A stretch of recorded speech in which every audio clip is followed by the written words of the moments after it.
Vamos hoje de redação.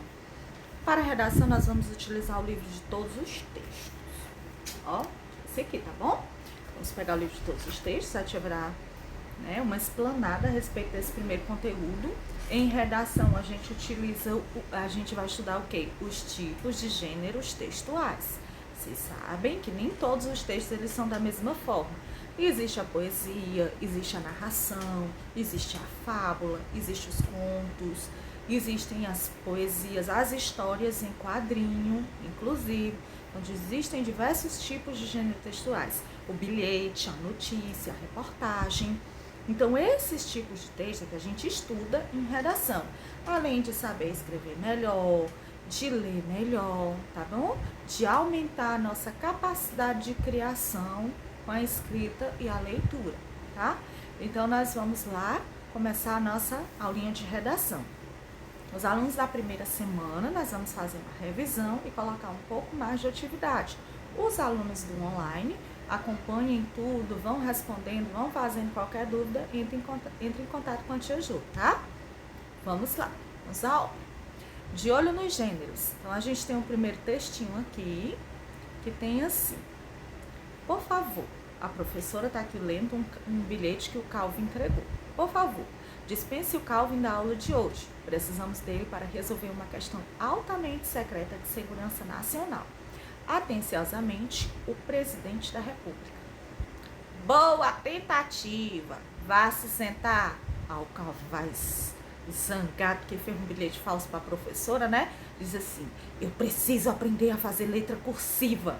Ele acha que o único problema dela não ter acreditado no bilhete é que a letra não estava cursiva, estava toda em letra maiúscula. Texto 2. Menino de 5 anos manda bilhete em nome da professora para não ir à escola. Pode ser feriado. Acho que esse bilhete aqui todos vocês ouviram falar na internet, né? Virou meme, inclusive, é verdade esse bilhete. Né? Virou um meme na época, ano passado, foi uma febre. Ano passado, ano atrasado.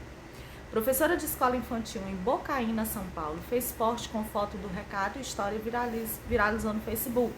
Ele solta várias pérolas, é demais. Conta. Senhores, está aí a imagem do bilhete. Senhores pais, amanhã não vai ter aula porque pode ser feriado. Assinado tia Paulinha. É verdade esse bilhete. Ele mesmo fala sobre a veracidade do bilhete que ele fez. A criatividade de um menino de Bocaina, São Paulo, viralizou nas redes sociais nesta quarta-feira. A mãe de JL, de 5 anos, recebeu um bilhete inusitado dizendo que não haveria aula na escola no dia seguinte, pois poderia ser feriado. Esse escreveu em nome da professora e levou para a mãe. O outro foi ao contrário, em nome do presidente da República, levou para a professora. E imagine se o presidente ia mandar esse bilhete para a professora, né? O bilhete assinado em nome de tia Paulinha, professora do garoto, havia sido escrito pelo próprio G. O bilhete ainda trazia no final o recado. É verdade esse bilhete, SIC, é bilhete, ele nem botou bilhete, é bilhete que ele escreveu. A mãe, GS, entrou em contato com a professora para rir da situação e confirmar a veracidade do recado. Então, nós tivemos aí 2 tipos de textos diferentes. O primeiro, né, que é uma história, uma tirinha, com balões e tudo, e esse outro que é estilo uma reportagem, uma notícia criada a partir de um fato que aconteceu veridicamente. Tia, aí tem GL, G, por que não colocar o nome? Porque como se trata de uma reportagem verdadeira, né, eles preservam os nomes das pessoas, tá? E aí colocam só as iniciais.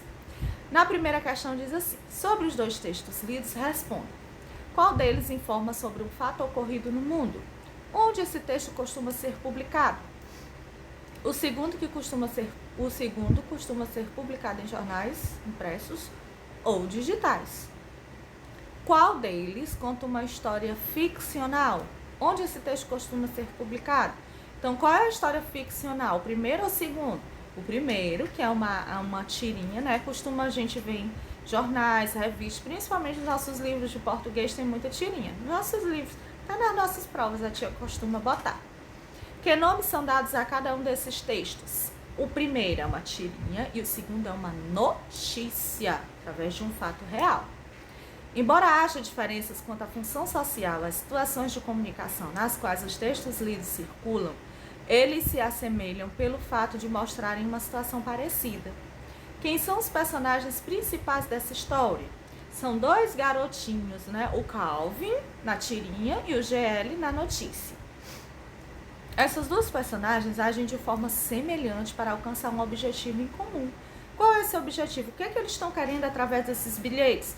Faltar à escola, né? Deixar de ir à escola. Eita, se eles soubessem que ia ter o ano que a gente não podia ir para a escola. Que saudade que a gente ficou, né? C. Para atingir seu objetivo, ambas utilizam a mesma estratégia. Qual é essa estratégia? Os dois enviam bilhetes falsos. Que mente criativa! Enviaram bilhetes falsos. A estratégia deles foi essa. Um enviado para a professora e o outro enviado para a mãe. Nas duas situações, eles têm sucesso na sua tentativa. Por que isso acontece? Não, eles não têm sucesso, porque as crianças criam bilhetes, né, que não são verdadeiros e, ao mesmo tempo, eles não têm um cuidado de fazê-los se tornassem verdadeiros. Eles escrevem com a letra deles, uns com borrões, outros com os erros de ortografia, que geralmente não acontecem nos bilhetes de mãe para professora e de professora para mãe. Então, eles não tiveram sucesso. Nem a mãe nem os professores acreditaram. E aí vocês façam todas as questões referentes a esses dois textos na página 7 e na página 8. Depois nós temos aqui os textos e os gêneros. O que trata isso aí? De que nós temos vários tipos de gênero textual. O que é gênero textual? É tipo de texto. Gêneros textuais e gêneros do discurso de como a gente fala, certo? Então, ao responder as questões anteriores, você percebeu que as duas crianças das histórias lidas utilizaram a mesma estratégia, escrever um bilhete, para tentar atingir seu objetivo de não ir à escola. No caso da tira, trata-se de uma história de ficção que busca, de certa forma, imitar a realidade. E no caso da notícia, trata-se de um fato que foi noticiado na imprensa. Sabendo que a comunicação por meio de bilhete é uma prática comum na instituição escolar, as crianças tentam imitar essa prática e escrevem seus próprios bilhetes com o objetivo de cabular a aula. Então, as crianças foram muito inteligentes. A partir desse texto aqui, você responde até algumas questões, viu? Leiam eles que vocês respondem algumas. Eles sabem que é comum entre a escola, né, e a família a gente se comunicar através de bilhete, aqueles bilhetezinhos que vocês levam, que a tia cola na agenda. Então, e eles foram espertos, eles fizeram também bilhetes para tentar perder a aula, né? O resultado desastroso, dada a inocência das crianças ao fazer essa tentativa, é o que cria humor na tira, na tira de Calvin, também o que fez o bilhete de Gabriel tenha viralizado nas redes sociais. Então, são dois tipos de gênero textual, uma tirinha e uma notícia, né? Os dois utilizam outro tipo de texto, que é o bilhete. O bilhete também está presente, tá bom? Então, dependendo de cada situação, a gente utiliza um tipo de gênero textual. Passando os gêneros e as esferas de circulação. Esse assunto ele é bem complexo. O que eu quero que vocês aprendam é o suprassumo deste conteúdo. Os gêneros textuais estão diretamente ligados às esferas de circulação, também conhecidos como os domínios discursivos ou campos de atividade. Então, os gêneros textuais, eles dominam um certo campo discursivo.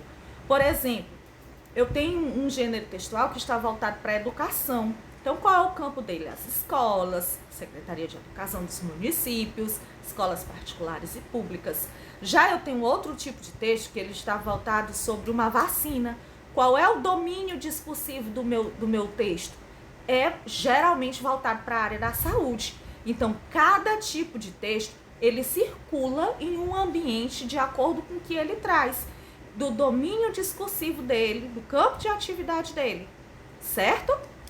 E aí a gente tem esses quadros que tem gêneros textuais por domínios discursivos e modalidade. Então, eu tenho um instrucional, científico, acadêmico e educacional. Onde é que eu utilizo ele, turma?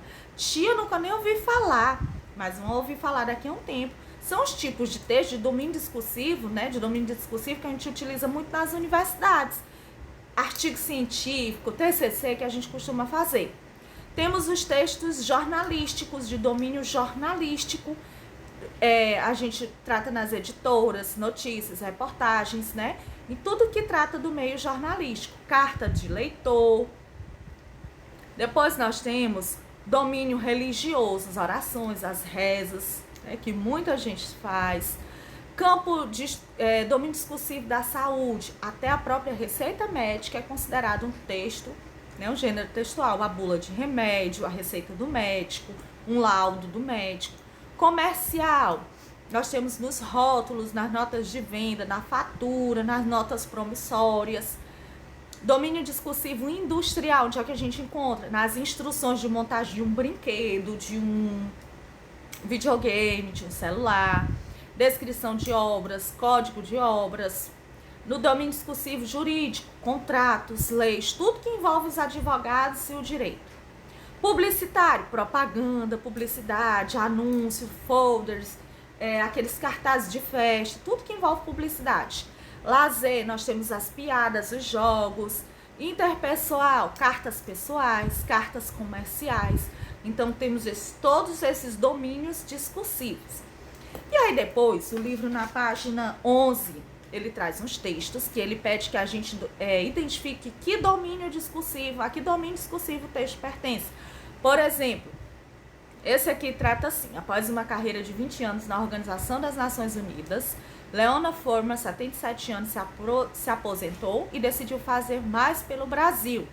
Fala um pouco da entrevistada e acontece a entrevista. Que tipo de domínio discursivo é esse? Domínio jornalístico, tá bom, sexto ano? Esse outro, diga não ao bullying, é uma propaganda. Opa, domínio publicitário. Lembram lá que tem publicitários, são propagandas, publicidade, tudo que envolve o público. E aí tem outro lá para vocês darem uma olhada, tem até um que é de domínio industrial, porque é um modo de fazer. Depois a gente entra em um dos meus assuntos prediletos, que é quadrinhos em ação. Quem gosta de histórias em quadrinho? A tia Jo também gosta. Fomos uma geração de bons meninos.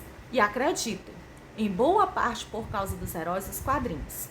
Éramos viciados em gibis. Nosso ideal do bem e mesmo a prática pode ser creditada ao Batman e companhia. Tanto quanto ao medo do inferno, aos valores da família e aos ensinamentos da escola. Os heróis eram um exemplo máximo de bravura, doação pessoal e virtude. Gibis abasteciam de ética o vasto campo da fantasia infantil, sem cobrar pela lição. Não era só por exigência da família, da escola, da religião, que os meninos tinham de ser retos e bons. Eles queriam ser retos e bons como os heróis. Viviam bem na imaginação, porque o bem era a condição do herói. A lei e a ordem eram a regra dentro da qual transitavam os heróis. Eles eram o lado certo que combatia o lado errado. Então, as pessoas daquela época, eles se inspiravam muito nas histórias em quadrinhos e nos heróis. Todo mundo queria ser um herói, todo mundo queria ser do lado do bem, ninguém queria ser do lado do mal. E daí foi que tivemos uma geração de pessoas do bem. Entrando nos quadrinhos, aí tem uma historinha muito legal. A história do Ziraldo, né? Julieta em Chapinha. Oi, Ju! A Ju... Oh, Laura, o que aconteceu com seus cabelos? Alisei. Ficou legal? A Julieta disse, ficou. Seus cachos dourados eram tão lindos, a Julieta diz. E a outra diz assim, mas eu estava meio enjoada deles. Aí vem chegando outra. Laura, você mudou o visual? Veja o meu cabelo também. Shirley, você também deixou lisinho? As duas estão idênticas, né? Ficamos maravilhosas. Aí tem assim. Ei, Ju, por que você não faz também? Ia ficar ótimo, maravilhoso. Será? Deixa eu te acompanhar aqui que não ficou muito legal no slide, né? Claro, garota. A maioria das meninas da escola que tem o cabelo enrolado já fez. Isso mesmo, a Julieta diz. Puxa. Além disso, as atrizes das novelas também fazem. E as apresentadoras de TV, as modelos, cantoras, professoras de ginásticas, minha mãe e minha tia. Mas eu adoro os meus cabelos como são, diz Julieta.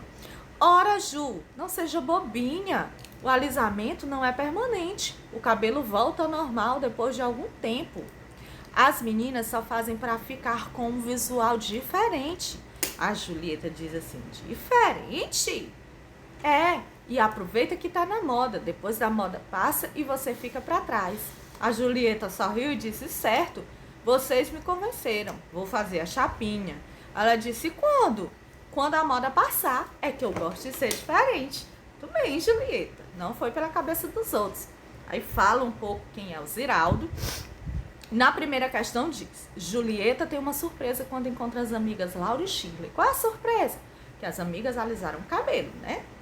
Julieta diz a Laura que os cabelos encaracolados da amiga eram lindos. Como Laura inicialmente justifica a decisão de mudar os cabelos? Ela diz que estava meio enjoada deles. Shirley também chega com os cabelos alisados e, com Laura, tenta convencer Julieta a mudar o visual dos cabelos. Que argumento Shirley usa para convencer Julieta?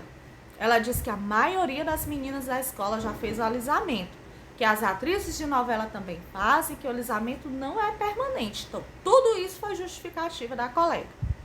Quais são os argumentos de Laura? Laura afirma que as apresentadoras de TV, as modelos, as cantoras, professoras de ginástica, a mãe e a tia também fazem alisamento. Então, cada uma usou uma justificativa, tanto a Shirley como a Laura. Compare os argumentos apresentados pelas meninas. Eles são relacionados mais a fatores externos ou uma necessidade das pessoas de se sentir bem? Na maior parte, são relacionados a fatores externos. O que o outro fez, eu também vou fazer. Shirley aconselha Julieta, aproveita que tá na moda, depois a moda passa e você fica para trás. Qual é o sentido da expressão fica para trás na fala de Shirley?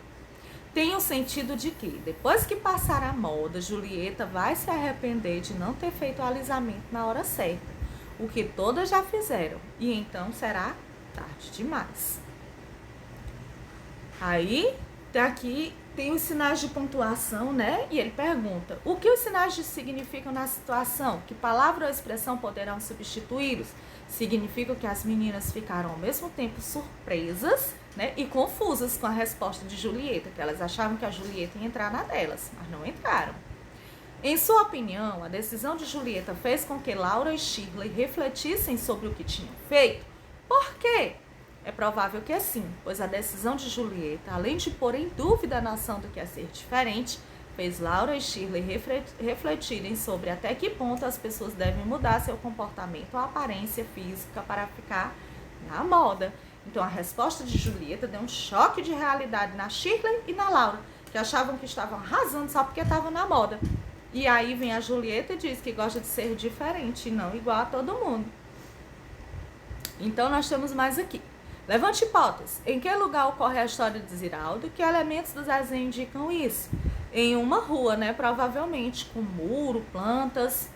Que elementos do texto e das imagens permitem afirmar que essa história acontece durante o dia? As imagens claras, né, o céu bem azul, tudo isso pressupõe-se que foi de dia.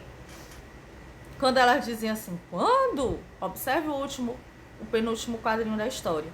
Porque o mesmo balão tem rabiscos apontados para Laura e Shirley? Porque elas juntas dizem a palavra quando. Observe que no penúltimo quadrinho a palavra quando está destacada em negrito. Por que isso acontece? Para dar a ideia, mais ênfase de que elas falaram as duas juntas e mais alto. Como é geralmente a letra usada nos balões de forma ou cursiva, maiúscula ou minúscula? Letra maiúscula, né? De forma, escrita à mão, como se fosse escrita à mão. E no final tem assim, qual é a finalidade do gênero, né, história em quadrinho? HQ. Quando a tia fala HQ, você já sabe que é história em quadrinho. É entreter, divertir, ensinar. Perfil dos interlocutores. Interlocutores são sempre dois. O autor, que é quem emite a mensagem, e o destinatário, que é quem recebe. Então, o autor é o quadrinista, cartunista, e o destinatário são as crianças, jovens, adultos e adolescentes. E quem gostar de história em quadrinho. Suporte ou veículo, onde é que eu encontro uma história em quadrinho? Nas revistas, jornais ou sites. O tema são assuntos variados, diversos do nosso cotidiano. Estrutura. Apresenta uma narrativa sequenciada, os fatos têm uma sequência, linguagem verbal e não verbal, né? Através das expressões a não verbal, das imagens, e a verbal que tem escrito. Falas ou pensamentos geralmente em balões, escritos em letra de forma. certinho? Então, os alunos que estão só no online vão fazer toda essa atividade até a página 25, tá? E os da semana passada vão concluir toda essa atividade até a página 25. E aí, essas que a tia falou já estão corrigidas, tá bom? Aproveitem já para corrigir a atividade de vocês, que a tia já não corrige em sala de aula, tá? Alguma que tenha ficado em dúvida, vocês podem me perguntar, que estou à disposição. Cheiro, até a próxima. Façam direitinho.